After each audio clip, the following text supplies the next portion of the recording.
শুধু তাই নয়, পার্শ্ববর্তী দেশ ভারতের উদাহরণ নেন। 1947 সালে ভারত প্রতিষ্ঠিত হয়েছিল সেকুলারিজমের উপর। জওহরলাল নেহেরু, গান্ধী, মাওলানা আবুল কালাম আজাদ ধর্মনিরপেক্ষ মতবাদের উপর ভারতকে প্রতিষ্ঠা করেছিলেন। আর 1947-এ পাকিস্তান, বাংলাদেশ প্রতিষ্ঠা হয়েছিল ইসলামের নামে মুসলমানদের জন্য।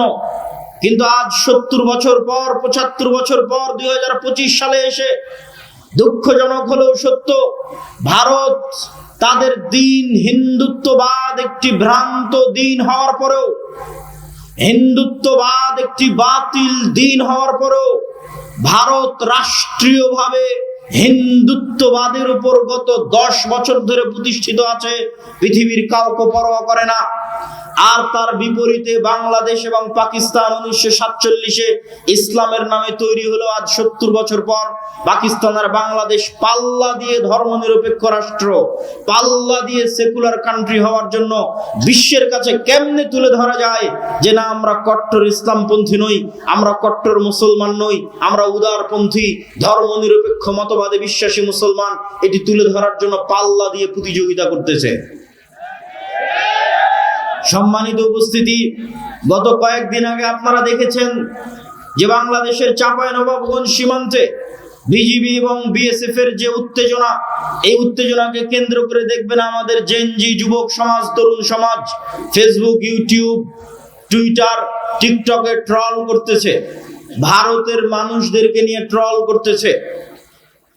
তাদের দাবি অনুযায়ী বাংলাদেশের মানুষ সাহসী, তাদের দাবি অনুযায়ী বাংলাদেশের মানুষ বীর পুরুষ, আর ভারতের মানুষ ভীরু কাপুরুষ তাদের দাবি অনুযায়ী। আমি তাদেরকে উদ্দেশ্য করে বলতে চাই, আমি বাংলাদেশের যুবক সমাজকে উদ্দেশ্য করে বলতে চাই, যদি তোমরা দাবি করো যে তোমরা সাহসী, যদি তোমাদের বুকে দম থাকে যে তোমরা সাহসী, তাহলে দেখো তোমাদের পার্শ্ববর্তী দেশ ভ্রান্ত হওয়ার পরও তার হিন্দুত্ববাদকে রাষ্ট্রে প্রতিষ্ঠিত করে কট্টরভাবে, বেপরোয়াভাবে হিন্দুত্ববাদের প্রচার সারা পৃথিবীতে করছে, তার দেশে করছে। আর তুমি বলছো আমি সাহসী মুসলমান। তো তুমি যদি সাহসী মুসলমান হও, তোমার দেশেও তুমি ইসলামকে প্রতিষ্ঠা করো। কিন্তু তুমি তো ভীরু কাপুরুষতার সাথে মিনমিন করে বলো যে না আমি সেকুলার, তাহলে ভীরু কাপুরুষ ওই হিন্দু নয়, ভীরু কাপুরুষ তোমরা, ভীরু কাপুরুষ আমরা। সম্মানিত উপস্থিতি, এই যে ছাড় দেওয়ার মানসিকতা নিজের দিনে, এটা এসেছে গোলামি থেকে, কলোনিয়াল মাইন্ড সেটআপ, ঔপনিবেশিক গোলামি। উপনিবেশ মানে কি? কলোনি কাকে বলে? আমরা ব্রিটিশদের কলোনি ছিলাম, তার মানে কি? তার মানে হচ্ছে আমি যদি ব্রিটিশের একটা অঙ্গরাজ্য হতাম সেটা ভিন্ন কথা, তাহলে ব্রিটিশের অঙ্গরাজ্য হলে আমার স্বাধীনতা আর ব্রিটিশ নাগরিকদের মতোই থাকতো। কিন্তু ব্রিটিশ আমাকে ওর অঙ্গরাজ্যও বানায়নি, আবার আমার থেকে সকল প্রকার ভোগ দখল করেছে, এর নাম কলোনি। তো এই কলোনি যে আপনি তাকে রাষ্ট্রের স্বীকৃতি দিবেন না, যেমন ধরেন যদি ভারতের কথা বলি, তাহলে বাংলাদেশকে ভারত তার অঙ্গরাজ্যও করেনি, অঙ্গরাজ্য করলে তো অন্তত আর 10টা অঙ্গরাজ্যের মতো বাংলাদেশের মানুষ স্বাধীনতা পেত, অঙ্গরাজ্যও করেনি, আবার কলোনি উপনিবেশ হিসেবে সকল প্রকার সুযোগ সুবিধা আদায় করে নিয়েছে, এর নাম কলোনি, উপনিবেশ। তো এই কলোনিয়াল মাইন্ড সেটআপ 190 বছর আমরা ব্রিটিশদের গোলাম ছিলাম। ওই 190 বছর ব্রিটিশদের গোলাম থাকার কারণে আমাদের রক্তের মধ্যে আমাদের ব্যক্তিত্ব, আমাদের পার্সোনালিটি, আমাদের স্বাধীন চেতা মনোভাব, আমাদের আপোষহীন মনোভাব ধ্বংস হয়ে গেছে। প্রত্যেকটা সেক্টরে মুসলমান তার চরিত্রের সর্বনিম্ন স্তরের পরিচয় দিয়ে যাচ্ছে। যেমন আপনাদেরকে যদি উদাহরণ হিসেবে বলতে চাই, আপনাদের সামনে, দেবীনগরের মানুষের সামনে যদি উদাহরণ হিসেবে তুলে ধরতে চাই, তাহলে কয়েকটি উদাহরণ আপনাদের সামনে তুলে ধরি। রাসূলুল্লাহ সাল্লাল্লাহু আলাইহি ওয়াসাল্লাম একজন মুসলমানের স্বাধীন চেতা মনোভাব রক্ষা করার জন্য, একজন মুসলমানের উন্নত ব্যক্তিত্ব, আত্মমর্যাদা, আত্মসম্মান রক্ষা করার জন্য তিনি মুসলমানকে ঋণ থেকে, লোন থেকে বাঁচতে বলতেন। নিজে লোন এবং ঋণ থেকে বাঁচার জন্য আল্লাহর দরবারে দোয়া করতেন। আল্লাহুম্মা ইন্নী আউযু বিকা মিনাল মা'সামি ওয়াল মাগরাম, হে আল্লাহ আমি পাপ থেকে বাঁচতে চাই, লোন থেকে বাঁচতে চাই। আল্লাহুম্মা ইন্নী আউযু বিকা মিনাল হাম্মি ওয়াল হুজন, হে আল্লাহ আমি দুশ্চিন্তা থেকে বাঁচতে চাই। বলতে ওয়াগালাবাতিদ দাইন, আমি লোন থেকে বাঁচতে চাই। আল্লাহর নবীকে জিজ্ঞেস করা হলো, আপনি কেন এত লোন থেকে বাঁচতে চান, কেন এত কর্জ থেকে বাঁচতে চান? আল্লাহর নবী কখনোই এই লোন, এই কর্জ দ্বারা সুদের লোন বুঝাননি। সুদের লোন তো বহু দূরে। স্বাভাবিকভাবে একজন মুসলমান আর এক মুসলমানের কাছে 500 টাকা ধার নিবে, 1000 টাকা ধার নিবে, এখন দাও কাল সকালে দিয়ে দিব, এখন দাও পরের দিন সকালে দিয়ে দিব। এই ধরনের যে কারজে হাসানা, এই ধরনের যে ধার, এই ধারের কথা রাসূলুল্লাহ সাল্লাল্লাহু আলাইহি ওয়াসাল্লাম এই দোয়া থেকে বাঁচতে চাচ্ছেন। আল্লাহর নবীকে জিজ্ঞেস করা হচ্ছে, হে আল্লাহর নবী আপনি কেন এত কর্জ থেকে বাঁচতে চান? রাসূলুল্লাহ সাল্লাল্লাহু আলাইহি ওয়াসাল্লাম উত্তরে বলছেন যে মানুষ যখন কর্জ নেওয়া শুরু করে, মানুষ যখন ধার নেওয়া শুরু করে, হাদ্দাসা ফাকাদাবা, ইজাস্তাদানা রাজুল হাদ্দাসা ফাকাদাবা, যখনই মানুষ কর্জ নেওয়া শুরু করে তখনই মিথ্যা বলা শুরু করে। আপনি আপনার আশেপাশে তাকান, এই গোটা দেবীনগর উপজেলা, গোটা দেবীনগর ইউনিয়ন, ইসলামপুর ইউনিয়ন, চাঁপাইনবাবগঞ্জ সদর ইউনিয়ন, এই গোটা দিয়াড় অঞ্চল অসংখ্য সুদী ক্ষুদ্র ঋণ এনজিও দিয়ে পরিপূর্ণ হয়ে গেছে। একটা বাড়ি, একটা ব্যক্তি, একটা মা এবং বোন খুঁজে পাওয়া কঠিন যে কিস্তির লোনের সাথে সম্পৃক্ত নয়। আর আল্লাহর নবী কি বলছেন? যখনই মানুষ লোন নেওয়া শুরু করলো তখনই মিথ্যা বলা শুরু করলো। আর মিথ্যা বললো মানে এর আর ব্যক্তিত্ব নাই, এর আর আত্মসম্মান নাই, এর আর আত্মমর্যাদা নাই। আত্মমর্যাদা বিক্রি করে দিয়েছে, আত্মসম্মান বিক্রি করে দিয়েছে, পার্সোনালিটি, ব্যক্তিত্ব বিক্রি করে দিয়েছে। কেননা সে এখন অর্থের জন্য মিথ্যা বলছে। আর যে অর্থের জন্য মিথ্যা বলে, আত্মমর্যাদা, আত্মসম্মান, ব্যক্তিত্ব, পার্সোনালিটি বিকিয়ে দেয়, এরা কোনোদিন স্বাধীন হতে পারবে না, নেতা হতে পারবে না। গোলামের সন্তান, গোলামি থাকতে হবে। যখনই আপনি বলবেন আমি স্বাধীন হতে চাই, মাথা উঁচু করে দাঁড়ানোর ক্ষমতা থাকতে হবে, আত্মমর্যাদা থাকতে হবে, ব্যক্তিত্ব থাকতে হবে, হাইবাত থাকতে হবে। আর আপনি যখন কর্জ নিয়ে নেবেন, ওই ব্যক্তিত্ব শেষ। রাসূলুল্লাহ সাল্লাল্লাহু আলাইহি ওয়াসাল্লাম কর্জ নেওয়ার, লোন নেওয়ার ভয়াবহতা বুঝাতে গিয়ে তিনি বলছেন, একজন ব্যক্তি কুতিলা ফি সাবিলিল্লাহ সুম্মা উহরিয়া সুম্মা কুতিল সুম্মা উহরি, একজন ব্যক্তি আল্লাহর রাস্তায় জিহাদ করে শহীদ হয়ে গেল, তারপরে তাকে পুনরায় জীবিত করা হলো, পুনরায় আল্লাহর রাস্তায় জিহাদ করে শহীদ হয়ে গেল, পুনরায় জীবিত করা হলো, পুনরায় আল্লাহর রাস্তায় জিহাদ করে শহীদ হয়ে গেল। এই ব্যক্তি জান্নাতে যেতে পারবে না। মা দাখালাল জান্নাহ হাত্তা ইউকদা আনহু দাইনু, যদি তার ঘাড়ে ঋণ থাকে, লোন থাকে, যতক্ষণ তার লোন এবং ঋণ আদায় না করা হয়েছে ততক্ষণ সে জান্নাতে যেতে পারবে না। কি ভয়ঙ্কর হাদিস! সম্মানিত উপস্থিতি, কেন লোনের কথা নিয়ে আসলাম? এই জন্য নিয়ে আসলাম, বক্তব্যের বিষয়বস্তু ব্যক্তিত্ব, পার্সোনালিটি। ইসলামের অর্থনীতির মূল ভিত্তি হচ্ছে আপনাকে অল্পে সন্তুষ্ট থাকতে হবে। সুদের ভিত্তিতে লোন বহু পরে। এই হাদিসগুলো আসতেছে স্বাভাবিক কর্জে হাসানার জন্য।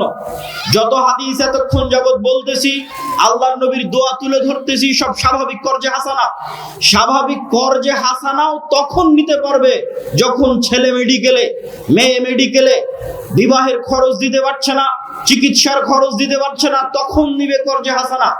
স্বাভাবিক অবস্থায় বিলাসী পণ্য ক্রয়ের জন্য, মাটির বাড়িকে পাকা বাড়ি তৈরি করার জন্য, টিনের বাড়িকে পাকা বাড়ি তৈরি করার জন্য, মোটরসাইকেল কেনার জন্য, এসি ফ্রিজ কেনার জন্য উম্মতে মুহাম্মাদি লোন নিতে পারে। এর বিধান ইসলামের কয়েক লক্ষ, কয়েক হাজার কিলোমিটারের মধ্যে নাই। সুদের ভিত্তিতে লোন বহু পরে। আমি স্বাভাবিক কর্জে হাসানার কথা বলতেছি, যে মানুষ স্বাভাবিক কর্জে হাসানা নিবে বিলাসিতার জন্য, এর অস্তিত্ব ইসলামে নাই। আমি আপনাকে গিয়ে বলবো, ভাই আমাকে 1000 টাকা দেন, আমি একটা ফোন কিনতে চাচ্ছি, এই ফোন একটা বিলাসী পণ্য, আমি 1000 টাকা সুদের ভিত্তিতে নিচ্ছি না, এখন নিচ্ছে, 1 সপ্তাহ পরে দিয়ে দিব, 1 মাস পরে দিয়ে দিব। এমন সুদবিহীন কর্জে হাসানা মানুষ বিলাসিতার জন্য নিবে, এর অস্তিত্ব ইসলামে নাই। সুদ ভিত্তিক নেওয়া বহু পরে, সুদবিহীন কর্জে হাসানা মানুষ বিলাসিতার জন্য নিবে, এক সন্ধ্যা ভালো খাওয়ার জন্য নিবে, এক সন্ধ্যা ভালো থাকার জন্য নিবে। আর অস্তিত্ব ইসলামে নাই কেন? নেওয়া মাত্রই মিথ্যা বলা শুরু করবে, আর যখনই মিথ্যা বলা শুরু করবে তখন ও গোলাম হয়ে গেছে, আত্মমর্যাদা গেছে, ব্যক্তিত্ব গেছে, আত্মসম্মান গেছে। কেমন গেছে আপনি নিজেকে হাদিসের সাথে মেপে দেখেন। আজকের যুগের মুসলমানেরা এত বেশি পরিমাণে মিথ্যার সাথে যুক্ত, এত বেশি পরিমাণে অন্যায় পরায়ণতার সাথে যুক্ত, এত বেশি পরিমাণে দুর্নীতির সাথে যুক্ত যে আজকের যুগের মুসলমানদের চরিত্র যদি আপনি তুলনা করেন তাহলে মক্কার কাফের মুশরিক কুরাইশদের চরিত্র আজকের যুগের মুসলমানদের চেয়ে ভালো ছিল। আমি দলিলবিহীন বলছি না, দলিল আছে। আবু সুফিয়ান রাদিয়াল্লাহু তাআলা আনহু তিনি যখন কাফের মুশরিক বদরের যুদ্ধ, উহুদের যুদ্ধ, খন্দকের যুদ্ধ, তিনটা যুদ্ধ আল্লাহর নবীর বিরুদ্ধে লড়াই করেছেন। খন্দকের যুদ্ধে 1 মাস যাবত 10,000 সেনাবাহিনী নিয়ে আল্লাহর নবীর মদিনাকে ধ্বংস করে দেওয়ার জন্য ঘেরাও করে রেখেছিলেন। ওই আবু সুফিয়ান যখন হুদাইবিয়ার সন্ধিকালীন সময়ে সিরিয়ার সফর করছেন, জেরুজালেমের সফর করছেন, ব্যবসায়িক সফর, তখন আল্লাহর নবী চিঠি লিখেছেন বাদশাহ হিরাক্লিয়াসের কাছে। দিনের দাওয়াত দিয়ে, ইসলামের দাওয়াত দিয়ে বাদশাহ হিরাক্লিয়াস চিঠি দেখে বলছে, চিঠি লিখেছে আরবি, দেখো জেরুজালেমে এখন কোন আরাবিয়ান আরবি কেউ আছে কিনা। খুঁজে পাওয়া গেল আবু সুফিয়ানকে, নিয়ে আসা হলো আবু সুফিয়ানকে।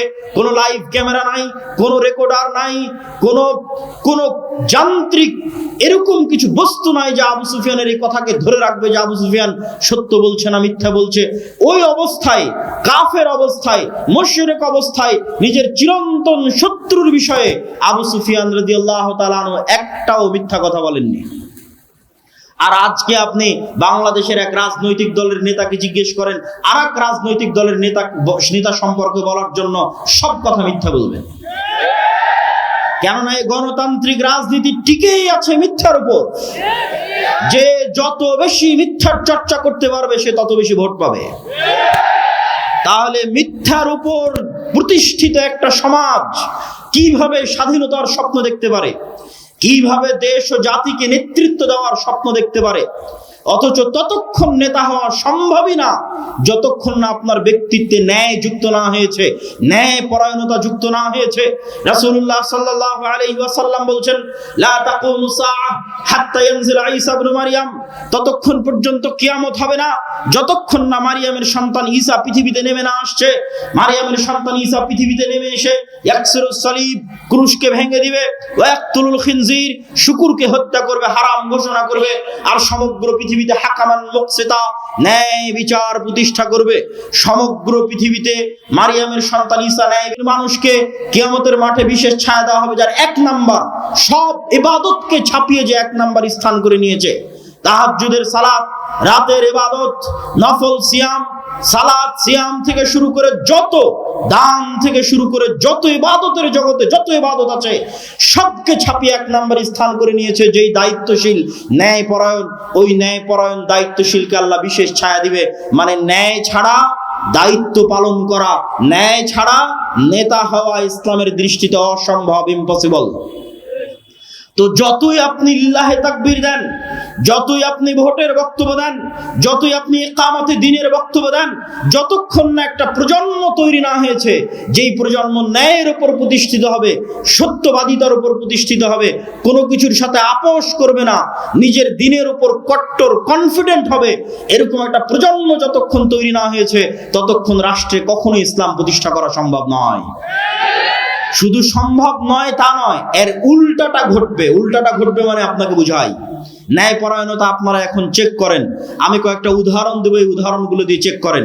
আপনাদের দেবীনগরে যৌতুকের ভিত্তিতে বিবাহ হয় না? ডিমান্ডের ভিত্তিতে বিবাহ হয় না? হয় না? হয়। ন্যায় অন্যায় মানে ইবাদতের সাথে সম্পৃক্ত নয়, ন্যায় অন্যায় মানে মানুষের সাথে সম্পৃক্ত। ন্যায় অন্যায় মানে মানুষের সাথে সম্পৃক্ত। তো একটা মেয়ের যখন যৌতুকের ভিত্তিতে বিবাহ হচ্ছে তখন এটি ন্যায় না অন্যায়? অন্যায়।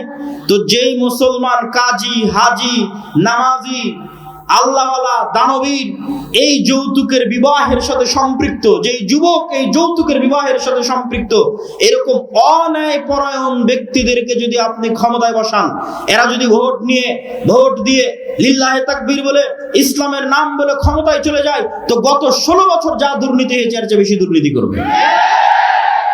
কেন? রক্তের মধ্যে মিশে আছে অন্যায় পরায়ণতা। ও আরেকজন পিতার কন্যার সাথে এবং ওই পিতার সাথে অন্যায় পরায়ণতা করেছে, ওকে রাষ্ট্রের দায়িত্ব দিলে এর চেয়ে বড় দুর্নীতিবাজ হবে? শুধু তাই নয়, পিতার সম্পত্তি বন্টনের ক্ষেত্রে দেখবেন যে আপনি ন্যায়পরায়ণ কিনা মাপেন নিজেকে। পিতার সম্পত্তি বন্টনের ক্ষেত্রে বোনকে, যেটা নদীতে পানিতে ডুবে আছে ওই জমি দিয়েছে বোনকে, আর যেটা উঁচা ধুলাউড়ি হাটে ওই জমি নিয়েছে নিজে। তার মানে এটি অন্যায়পরায়ণতা। তো এই রকম যত অন্যায়পরায়ণ ব্যক্তি আছে, এই ধরনের অন্যায়পরায়ণ ব্যক্তিকে ক্ষমতায় বসাবেন, এর চেয়ে বড় দুর্নীতিবাজ হবে? আজকে বোনের সম্পত্তি মেরে দিয়েছে, কাল গোটা দেশের সম্পত্তি মেরে দিবে। সম্মানিত উপস্থিতি, কি বুঝাতে চাচ্ছি? বুঝাতে চাচ্ছি নেতা হতে হলে ব্যক্তিত্ব লাগবে, নেতা হতে হলে পার্সোনালিটি লাগবে, আত্মসম্মান লাগবে, আত্মমর্যাদা লাগবে। আর যখনই মানুষ মিথ্যা বলে, আত্মসম্মান শেষ। যখনই মানুষ আরেকজনের প্রতি অন্যায় করে, আত্মসম্মান শেষ। এই ন্যায়পরায়ণতার মাপকাঠিগুলো দিয়ে আপনারা নিজেদের মাপতে পারেন। তো এই ধরনের ব্যক্তিগুলোকে ইসলামের সঙ্গে কি বলা হবে? গত 16 বছর এরকম অসংখ্য ছিলেন, সাব রেজিস্ট্রার, মন্ত্রী, minister, OC, SP, DC, principal, প্রধান শিক্ষক অতিক্রম হয়ে গেছে, যারা বেশিরভাগই হয় সালাত আদায়কারী, না হয় হজ পালনকারী, না হয় দানবীর। কেউ তো এমনও গেছে যে প্রশ্ন ফাঁস করে সেই টাকা আল্লাহর রাস্তায় দান করেছে। তো তাদেরকে আপনি কি দিয়ে সংজ্ঞায়িত করবেন? কিন্তু ওই দায়িত্ব পালনের সময় সে খেয়ানত করছে। ওসি তার দায়িত্ব পালনে খেয়ানত করছে, তাকে প্রশ্ন রক্ষার দায়িত্ব দেওয়া হয়েছে, দায়িত্ব পালনে খেয়ানত করছে। দেশের টপ টু বটম প্রত্যেকটা স্তর দুর্নীতিগ্রস্ত। তাহলে এই দুর্নীতিগ্রস্ত সমাজকে আপনি কি দিয়ে সংজ্ঞায়িত করবেন? রাসূলুল্লাহ সাল্লাল্লাহু আলাইহি ওয়াসাল্লাম বলছেন, 4টা বৈশিষ্ট্য যদি মানুষের মধ্যে থাকে, মুনাফিকান খালিসা, সে স্পষ্ট নির্ভেজাল মুনাফিক। ইজা হাদ্দাথা কাযাবা, যখন কথা বলে মিথ্যা বলে, ওয়াদা করলে ভঙ্গ করে, দায়িত্ব দেওয়া হলে, আমানত দেওয়া হলে ওই দায়িত্বের সাথে খেয়ানত করে, এরা মুনাফিক। এবার আপনি নিজের দিকে তাকান, আশেপাশে তাকান, কয়টা মুসলমানকে আপনি মুনাফিকের খাতা থেকে বাদ দিবেন? কয়জন নামাজি দানবীরকে আপনি মুনাফিকের খাতা থেকে বাদ দিবেন? কিন্তু আপনার প্রশ্ন জাগতে পারে, কেন তাহলে তারা সালাত আদায় করে, কেন সিয়াম পালন করে, কেন তাহাজ্জুদের সালাত আদায় করে, কেন হজ করতে যায়, কেন প্রধান অতিথি হয়ে দান করে? মূলত তারা মুনাফিক। মানুষের সাথে অন্যায় করেছে, মিথ্যা বলেছে, মুনাফিক। নিজের স্ত্রীর প্রতি অন্যায় করেছে, মুনাফিক। নিজের সন্তানের প্রতি অন্যায় করেছে, এক সন্তানকে বঞ্চিত করে আরেক সন্তানকে সব সম্পত্তি লিখে দিয়েছে, মুনাফিক। নিজের বোনের প্রতি অন্যায় করেছে, জমি বন্টনে ন্যায় করেনি, মুনাফিক। বিবাহ করার সময় যৌতুক নিয়েছে, মুনাফিক, কারণ অন্যায় করেছে মানুষের সাথে। এরকম জীবনের প্রত্যেকটা সেক্টরে ন্যায়পরায়ণতা খুবই ভয়াবহ, খুবই গুরুত্বপূর্ণ। এমনকি সন্তান সন্ততিদেরকে চুমু দিতে গিয়েও ন্যায় প্রতিষ্ঠা করার কথা আল্লাহ বলেছেন। বিবাহ করতে গিয়েও আল্লাহ বলেছেন, যদি একের অধিক বিবাহ করতে চাও, আগে নিশ্চিত করো ন্যায় প্রতিষ্ঠা করতে পারবা কিনা। ন্যায়পরায়ণতা প্রতিষ্ঠা করা খুবই গুরুত্বপূর্ণ এবং খুবই কঠিন, খুবই ভয়াবহ বিষয়। এরকম যতজন নিজ নিজ জীবনের সেক্টরে ন্যায় প্রতিষ্ঠা করতে পারেনি, দায়িত্বের আমানতের খেয়ানত করেছে, মিথ্যা বলেছে, তাদেরকে আল্লাহ নবী এক বাক্যে বলে দিলেন, এরা হচ্ছে মুনাফিক। এই সমস্ত মুনাফিকেরা তাদের মুনাফিকি ঢাকার জন্য নামাজ পড়ে। এই সমস্ত মুনাফিকেরা তাদের মুনাফিকি ঢাকার জন্য কোটি কোটি টাকা দান করে দানবীর শাস্তি চায়। এই ধরনের মুনাফিকেরা তাদের মুনাফিকি ঢাকার জন্য হজ করতে যেতে চায় যে আমি হাজি, কিন্তু মুনাফিক তার বোনকে তার সম্পত্তিতে ন্যায়ের সাথে ভাগ দেয়নি, মুনাফিক। এই ধরনের মুনাফিক সম্প্রদায় দিয়ে কখনোই মুসলিম জাতির মুক্তি হবে না, হবে না, হবে না। কেমন সম্প্রদায় লাগবে? মুহাম্মদ সাল্লাল্লাহু আলাইহি ওয়াসাল্লামের মতো সত্যবাদী ন্যায়পরায়ণ। জন্মই হয়েছে সত্যবাদীদের উপর, ন্যায়পরায়ণতার উপর। ওমর ইবনুল খাত্তাবের মতো আপোষহীন, কোনো কিছুতে ছাড় দেওয়ার মানসিকতা নাই দ্বীনের বিষয়ে। এরকম সত্যবাদিতা, ন্যায়পরায়ণতার উপর যখন হৃদয় ফ্রেশ, তখন এবার সালাত আদায় করছে। কারো নামে গীবত করে না, কারো নামে অপবাদ দেয় না, কারো পিছে পড়ে না, লোন এবং কর্জের ধার ধারে না। যেখানে গেলে মাথা নত হতে পারে, যেখানে গেলে মিথ্যা বলা লাগতে পারে, তার ধার ধারে না। এরকম সত্যবাদী, আমানতদার, ন্যায়পরায়ণ একদল প্রজন্ম যদি দাঁড়িয়ে যায়, তো ওই প্রজন্ম যখন সালাত আদায় করবে, সিয়াম পালন করবে, হজ করবে, দান করবে, ওমরা করবে, ওই প্রজন্মের হাত দিয়ে ইসলামের বিজয় হবে ইনশাআল্লাহ। অতএব আমি উপস্থিত দেবীনগরের আজকের উপস্থিত মুসল্লিদের উদ্দেশ্যে উদাত্ত আহ্বান জানিয়ে বলতে চাই যে আপনাদের ব্যক্তিত্ব, আপনাদের পার্সোনালিটি, আপনাদের আত্মমর্যাদা, আত্মসম্মানকে হেফাজত করুন, রক্ষা করুন। একজন মুসলমানের যেমন হওয়া উচিত। মুসলমানদের অবস্থা দেখলে আমার নিজের লজ্জা লাগে। যখন আমেরিকা এবং ইউরোপে দেখি মুসলমানেরা মিথ্যার উপর তার রুজি পরিচালনা করছে, মিথ্যা বলে ইউরোপে প্রবেশ করেছে, মিথ্যা বলে আমেরিকায় গেছে, মিথ্যা বলে ইনকাম করছে, মিথ্যা বলে আর এক কাফের মুশরিকের কাছে অতিরিক্ত টাকা কামানোর জন্য মিথ্যা বলতেছে, পুরো জীবনটা মিথ্যার উপর পার করে দিচ্ছে। এরকম মিথ্যুক জাতি দিয়ে কিভাবে নেতা হবে, কিভাবে মুক্তি পাবে? অসম্ভব, হতে পারে না। আপনাকে আপনার দিনের উপর কট্টর হতে হবে, সত্যবাদিতা এবং ন্যায়পরায়ণতায় ফিরে আসতে হবে। শুধু তাকবীর ধ্বনি দিয়ে, শুধু ভোটের বক্তব্য দিয়ে, গণতন্ত্রের বক্তব্য দিয়ে ইসলামকে বিজয় করা সম্ভব নয়। সম্মানিত উপস্থিতি, বক্তব্যের শেষের দিকে চলে এসেছি। আজকে দেখছি আমরা ইসলামকে বিজয় করার জন্য, সামগ্রিকভাবে বিজয় করার জন্য এই মৌলিক বিষয়গুলোর প্রতি ফোকাস না করে এখনই হাজার হাজার কোটি কোটি মানুষের ভোট নিয়ে ক্ষমতায় চলে যেতে হবে। এই যে টেন্ডেন্সি, ডেমোক্রেসিকে রব মানার, ইলাহ মানার, গণতন্ত্রকে ইলাহ বানিয়ে দেওয়ার যে টেন্ডেন্সি, যে মন মানসিকতা, সমাজতন্ত্র, ধর্ম নিরপেক্ষ মতবাদকে ইলাহ বানিয়ে দেওয়ার যে মন মানসিকতা, এই মন মানসিকতার উপর কুঠারাঘাত করেছেন আল্লামা ইকবাল। আল্লামা ইকবাল বলেছেন, আজকের আধুনিক যুগের আজরেরা তারা সোয়ায়ে হ্যাঁ খোদা। আজকের আধুনিক যুগের আজর মানে ইব্রাহিমের পিতা আজর মূর্তি বানিয়েছিল, আজকের যুগের আজরেরা নতুন মূর্তি বানিয়েছে। ইনসারে খুদাও মে বড়া সবসে ওয়াতান হ্যায়। আজকে মানুষ ইবাদতের জন্য যত মূর্তি বানিয়েছে তার মধ্যে একটা গণতন্ত্র, একটা সমাজতন্ত্র, একটা ধর্মনিরপেক্ষ মতবাদ, সেকুলারিজম, এই মূর্তিগুলোর আজকের যুগে মানুষ পূজা করতেছে, আজকের যুগে মানুষ ইবাদত করতেছে। অথচ তাওহীদ মানে আমাই ইয়াকফুর বিত্তাগুত ওয়া ইউমিন বিল্লাহ, আগে তাওহীদকে অস্বীকার করতে হবে, তারপরে ঈমান আনয়ন করতে হবে। ঈমান আনয়ন মানে, তাওহীদ মানে ইব্রাহিম আলাইহিস সালাতু ওয়াস সালামের আদর্শ। কাফারনা বিকুম ইন্না বুরাউম মিনকুম বারিউম মিম্মা তুশরিকুন। এগুলো ইব্রাহিম আলাইহিস সালামের নিজের মুখের বাক্য যে আমি তোমাদের থেকে মুক্ত, আমি অস্বীকার করছি ওই সমস্ত মূর্তির, ওই সমস্ত শিরকের যা তোমরা পূজা করো। আজকে যদি মুসলমানেরা বলতে চায় যে হ্যাঁ তাদের ঈমান পরিপূর্ণ, তাহলে আগে এই সমস্ত নতুন মূর্তিগুলোকে অস্বীকার করতে হবে। এই মূর্তিগুলোর মূলা ঝুলিয়ে, গণতন্ত্র নামক এই নতুন ইলাহের মূলা ঝুলিয়ে কোনোদিন মুসলমানেরা রাষ্ট্র ক্ষমতায় যেতে পারেনি। ইসলাম কোনো দিন যেতে পারবে না। যদি কখনো যায় তাহলে সেটা হবে কম্প্রোমাইজড, বিকৃত ইসলাম। অবিকৃত ইসলাম পূর্ণাঙ্গ ক্ষমতার সাথে রাষ্ট্র ক্ষমতায় যাবে, তার পথ পদ্ধতি হবে ভিন্ন। তার পথ পদ্ধতি শুরুই হবে দাওয়াত দিয়ে।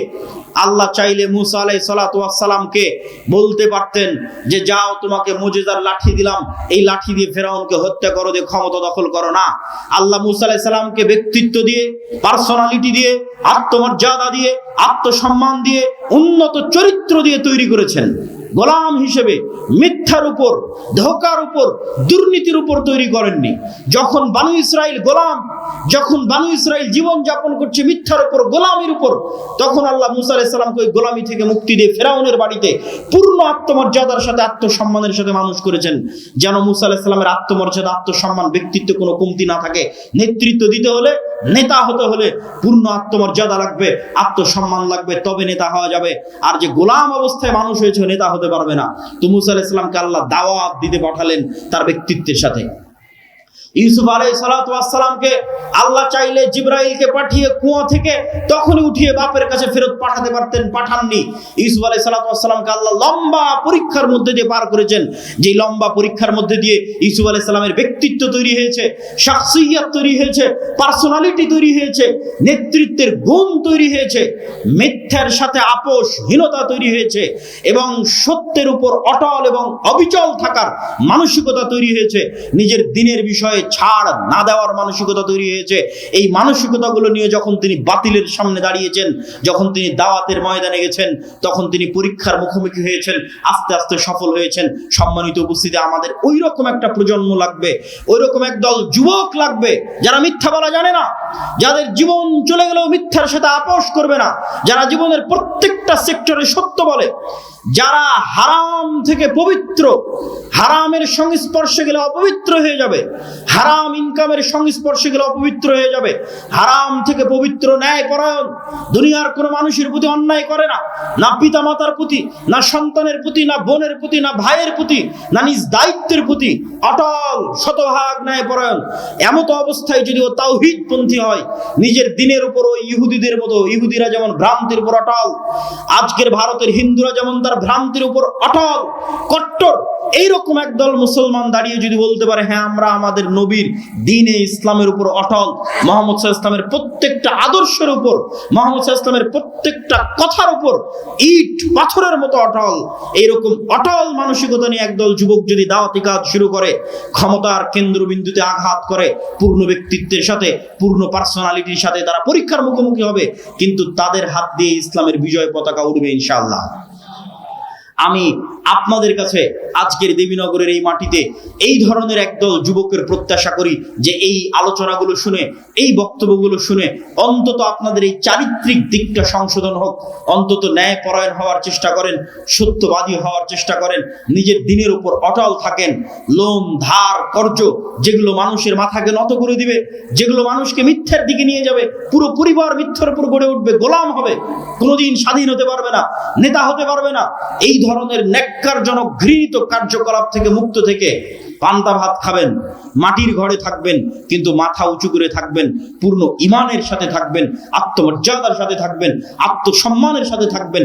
এরকম একটা পরিবার থেকে, এরকম একদল যুবক থেকে ইসলামের বিজয় হবে ইনশাআল্লাহ। সম্মানিত উপস্থিতি, আমি বক্তব্যের শেষের দিকে চলে এসেছি। আর দাওয়া ইলাল্লাহর এই যে আয়োজন, এই যে কার্যক্রম, আদ-দাওয়া ইলাল্লাহ কি? আদ-দাওয়া ইলাল্লাহর ব্র্যান্ডিং হচ্ছে মসজিদ ভিত্তিক মক্তব। আপনাদের অত্র চাঁপাইনবাবগঞ্জ অঞ্চলেরও বহু মক্তবের শিক্ষককে আমরা প্রশিক্ষণ দিয়েছি। সারা বাংলাদেশের 500 অধিক মক্তবের শিক্ষককে আমরা প্রশিক্ষণ দিয়েছি।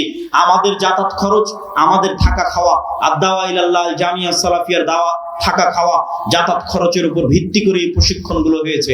এই কার্যক্রমকে আরো বেগবান করতে হবে, আরো সর্বত্র ছড়িয়ে দিতে হবে। আল জামিয়া সালাফিয়ার কথা ভুলা যাবে না। আল জামিয়া সালাফিয়া বাংলাদেশের এমন এক ব্যতিক্রম ধর্মী প্রতিষ্ঠান, শুধু একটা পরিসংখ্যান বলি বা দুটো পরিসংখ্যান বলি, গত এক বছরে বাংলাদেশের ইতিহাসে রেকর্ড, গত এক বছরে সৌদি আরবের মদিনা ইসলামী বিশ্ববিদ্যালয় সহ অন্যান্য বিশ্ববিদ্যালয় থেকে 10-এর অধিক শিক্ষক জামিয়া সালাফিয়াতে দার্স দিয়েছে, যা বাংলাদেশের ইতিহাসে রেকর্ড। কেউ 4 মাস, কেউ 1 মাস। এখনো একজন শিক্ষক আল জামিয়া সালাফিয়া রূপগঞ্জ নারায়ণগঞ্জে মদিনা ইসলামী বিশ্ববিদ্যালয়ের একজন শিক্ষক এখনো দার্স দিচ্ছেন। 2, এটি বাংলাদেশের একমাত্র প্রতিষ্ঠান যেটি কওমি প্রতিষ্ঠান হওয়ার পরও থাকা খাওয়া খরচ যেখানে মাত্র 3000 থেকে 3500 আর 10টা কওমি মাদ্রাসার মতো, এরকম একটি কওমি মাদ্রাসা হওয়ার পরও বিদেশি শিক্ষক, ভারত, পাকিস্তান থেকে শুরু করে অন্যান্য দেশের 5-এর অধিক বিদেশি শিক্ষক, যাদের বেতন 80,000 টাকারও বেশি, এরকম বিদেশি শিক্ষক এই প্রতিষ্ঠানে থাকে। এই প্রতিষ্ঠানের লক্ষ্য এবং উদ্দেশ্য হচ্ছে দেশে উন্নত শিক্ষা দেওয়া। আমরা যেমন মসজিদ ভিত্তিক মক্তব নিয়ে কাজ করছি, ঠিক তেমনি আল জামিয়া সালাফের অধিভুক্ত হতে পারবে এরকম যে শিক্ষা প্রতিষ্ঠানগুলো আছে। আমি জানি এই দেবীনগর আলেম ওলামার ভূমি, এই দেবীনগর মসজিদ মাদ্রাসার ভূমি। সেই ব্রিটিশ বিরোধী আন্দোলন থেকে এখানে কোরআন এবং সহিহ হাদিসের চর্চা হয়ে আসছে। এই অঞ্চলের মাদ্রাসাগুলোকে আমরা উদাত্ত আহ্বান জানাবো যে তারা তাদের শিক্ষার মানকে উন্নত করার জন্য আল জামিয়া সালাফিয়ার সাথে অধিভুক্ত হয়ে জামিয়া সালাফিয়ার সিলেবাস অনুযায়ী জামিয়া সালাফিয়ার শিক্ষকদের ট্রেনিং নিয়ে তাদের মাদ্রাসার শিক্ষার মানকে উন্নত করুক। মসজিদগুলোকে উদাত্ত আহ্বান জানাবো যে তাদের মক্তবগুলোকে আমাদের মসজিদে পাঠিয়ে আমরাই খরচ দিয়ে নিয়ে যাব, আমাদের জামিয়া সালাফিয়াতে পাঠিয়ে ট্রেনিং নেওয়ার মাধ্যমে তাদের মক্তবের শিক্ষাগুলোকে উন্নত করুক। সর্বশেষে মাসিক আল ইতিসাম, যেখানে আমি নিজে নিয়মিত লিখি, মাসিক আল ইতিসামের সম্পাদকীয় পড়ে দেখবেন এই মাসের সম্পাদকীয় আছে মুসলমানদের দামেস্ক বিজয়, জেরুজালেম বিজয়ের দ্বার প্রান্তে মুসলিম উম্মাহ। এই যে আধুনিক সমসাময়িক যে বিষয়গুলো আছে, এই বিষয়গুলোর লেখনী মাসিকাল ইতিসামে পাবেন। আমি জানি না দেবীনগরে আসে কিনা, এসে না থাকলে জরুরি ভিত্তিতে নেওয়ার চেষ্টা করবেন। সর্বোপরি আমি স্বেচ্ছাসেবকদের উদাত্ত আহ্বান জানাবো যে আপনারা যারা সংগ্রহ করতে চান সহযোগিতা, তারা আপনারা ভেতরে ঢুকে পড়েন। আর সহযোগিতার জন্য আমি এতটুকু বলবো যে পৃথিবীর সবচেয়ে শক্তিশালী ইবাদত হচ্ছে দান। সবচেয়ে শক্তিশালী কি জন্য? যখন কোনো ইবাদত কাজ করবে না, কিয়ামতের মাঠে যখন হিসাব হবে, যখন কোনো কারেন্সি কাজ করবে না, কোনো টাকা পয়সা কোনো কিছু কাজ করবে না, অথচ আপনি কারো গীবত করেছেন, কারো নামে অপবাদ দিয়েছেন, কারো নিন্দা করেছেন, কারো ধন সম্পদ মেরে খেয়েছেন, সব পাওনাদার আসতে থাকবে। ওই পাওনাদারকে পরিশোধ করা হবে আপনার দানের টাকা থেকে, যেই টাকা আপনি পূর্বে জমা করে রেখেছেন। আর এই দানের টাকাকে আল্লাহ সুবহানাহু ওয়া তাআলা বলেছেন মিম্মা রাযাকনাহুম ইউনফিকুন। আল্লাহ এটা আপনার টাকা, এটা কখনো স্বীকার করেনি। আল্লাহ বলেছেন এই টাকা তার দেওয়া, আমি তোমাদেরকে যে রিজিক দিয়েছি সেই রিজিক থেকে তোমরা আল্লাহর রাস্তায় দান করো। সম্মানিত উপস্থিতি, আমি সকলকে উক্ত ইসলামী সম্মেলনে দান করার উদাত্ত আহ্বান জানিয়ে আগামী 30 ও 31 জানুয়ারি আল জামিয়া সালাফিয়া দিনাজপুরে সালাফি কনফারেন্স আছে। আগামী 13-14 ফেব্রুয়ারি রূপগঞ্জ নারায়ণগঞ্জে সালাফি কনফারেন্স আছে। রূপগঞ্জ নারায়ণগঞ্জের কনফারেন্সে পাকিস্তান থেকেও মেহমান উপস্থিত হবে।